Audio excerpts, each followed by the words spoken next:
We're going to talk about catching a number. You know, the logic that being in prison makes us hard, the logic that, you know, prison makes you tough, whatever it may be. So we're going to get into it. Guys, as always, hit that like, share, subscribe. This is a movement, this is a family, this is a group of people helping each other stay sober and helping others realize that recovery is possible when they're tough, or even if you're a shot caller in there. We're going to get into that.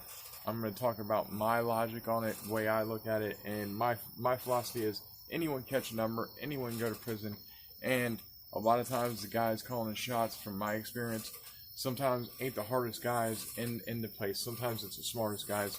Now, that said, anyone can go to prison, anyone can survive prison, almost anyone. Now, that said, not many can come home and put in the work that it takes to get a chance at a good job, to get a chance at a normal life, to be successful, you know. And I'm not saying I'm the most successful person by any means. I live a fairly average, normal life. I got a nice little house. My kids are taken care of. My wife's got a decent car. But you know, I'm not wealthy, but I'm definitely a blessed person because I live right. I try to help others, and I feel I'm blessed for that. And guys, it's a lot more work to do the right thing, to put in the grind, to stay sober, to pay your bills, to not fall back into old lifestyle. I mean, for me, it was to the extent that I had to cut off a lot of family, guys, just to be able to start living a normal life, because my entire life was wrapped up in the dysfunction, the getting high. A lot of my family I used with. So when I started getting sober, even my mother, before she passed, when I first got out after my last vid, I remember visiting my mom and it being hard because my mom would be asking me if I had any pills, and I'm trying to stay sober. My poor mom's not in the best health, in a nursing home. And, you know, even then I wanted to be able to help her and give her something. And I know that sounds bad because I was trying to live right, but she was older. She had a lot of issues health-wise. And you know, it's hard not to want to help someone when you know they're in pain and you love them.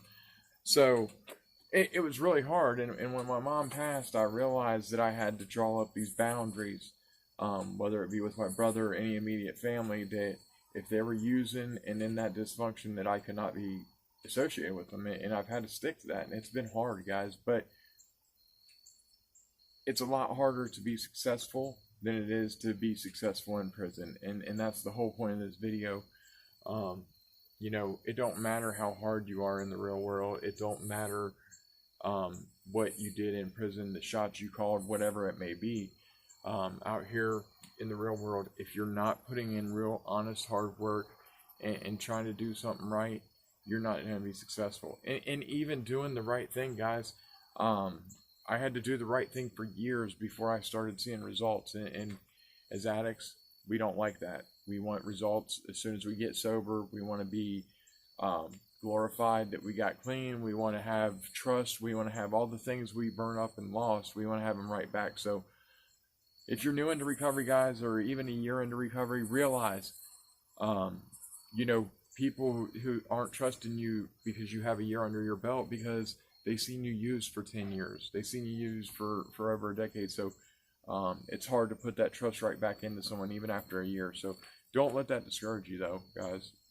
As always, stay up, stay sober. I hope you guys realize what you see on YouTube with the prison, shot callers, this, that, and the other. Guys, it's not about that. It's about what you could do out here, doing something positive and trying to help others. As always, stay up, stay sober.